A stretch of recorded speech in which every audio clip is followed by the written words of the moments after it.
Türkmenistan, Russiya, Ukraina çodaly bäri geçen 2 ay wagt içinde ilkinji gezek bu ýurdun halkyna yntanperwer kömek iýermek kararyna geldi. Mundan öň Türkmen döwlet habarlar gullugy Aşgabatyň goňşy ýurtlary Sultanda Awganystany, Irany, Russiýa iýerýän yntanperwer kömekleri barada habar beripdi. Türkmenistanyň Daşary işleri ministrliginiň 26 aprelde metbuat üçin çap eden maglumatynda aýdylmagyna görä, Ukraina halkyna niýetlenen yntanperwer kömegi şuýlyň aprelinde iýeriler.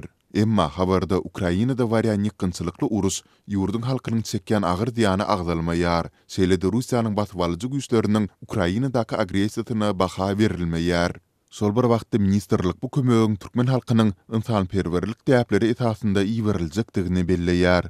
Yntanperwer kömeginiň düzümi Derman terişdelerinden, Türkmenistanyň lukmançylyk tenagatynyň beýleki önümlerinden hemde dokma önümlerinden ibaret bolar diýip habarda aýdylýar. Ýöne kömegiň anyk muktary we bahasy agdalmaýar, şeýlede onuň Ukrainanyň haýsy tebitleri üçin niýetlenendigi hem aýdynlaşdyrylmaýar. Azatlyk bu mesele boýunça gosmaçy maglumat almak üçin Türkmenistanyň Daşary işleri ministrligi bilen habarlaşmagy synynçdy. Emma ýurdun daşary siýasat idarasynyň resmi web saýtynda metbuat gullugy bilen habarlaşmak üçin görkezülen belge jaň edilendi. Ministrligiň wekili bu belginiň tekniki gullugy diýişlidigini we ýokarda agdalan ýagdaýlar boýunça kommentari berip bilmejekdigini aýtdy. Başda hem belleşimiz ýaly Türkmen Daşary işleri ministrliginiň beýanaty Russiýanyň 24 fevralda Ukraina sebäpsiz çözmegininden bäri munyň bilen baglylykda eden ilkinji resmi çykyşy boldy. Mundan öň Türkmen häkimetleri Sultanda Ukrainadaky urus hereketleri sebäpli agyr ýagdaýy düşen öz raýatlary barada hem dymyslygy saklapdy.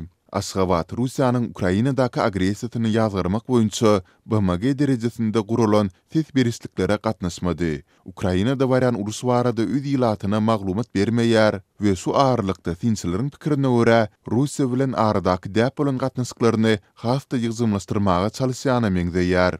Maglumat üçin aýtsak, Türkmenistanyň Merkezi Aziýa boýunça goňşulary Ukrainadaky krizisiň ilkinji günlerinden bäri ejir çekýän halky hem döwlet derejesinde hem de raýatlaryň başlangyjy etasynda toplanan yntanperwer hemaýaty ýollaýarlar.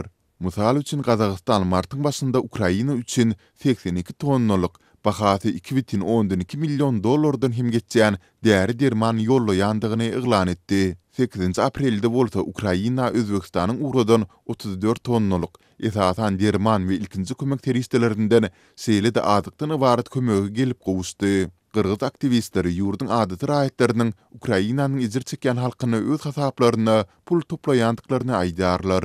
Galy bersede Russiýa bilen hem siýasy hem de ykdysady taýdan ýakyn gatnaşyklary bolan Özbekistan Ukrainanyň territorial bütünligini goldap hem çykyş etdi. 17 martda Özbek Daşary işleri ministri Ukrainadaky konfliktde diplomatik çözgüt tapmagy çağırdy we Moskwa tarapyndan goldanylan separatistlaryň iýilen tebitlerini ikrar etmejekdigini belledi. BMG Russiýanyň Ukrainadaky agresiýasy sebäpli 11 milyondan hem aşy adamyň öýlerini terk etmäge mejbur bolandygyny aýdar. Soňky maglumata görä 5,12 milyon adam urusdan gaçyp goňşy döwletlere açdy. 6,5 milyon adam hem ýurdun beýleki tebitlerine geçdi. Türkmenistanyň Ukraina iýerjek kömegi ýurdun özü lewap we mary tebitlerinde 2 ýyl öň bolan hilakçylykly gaý harasadyň ýyl dönüminde eglan edildi. Aşgabat sonda bu tupandan ejir çekenler ady mitkiler barada hiç bir resmi maglumat bermändi.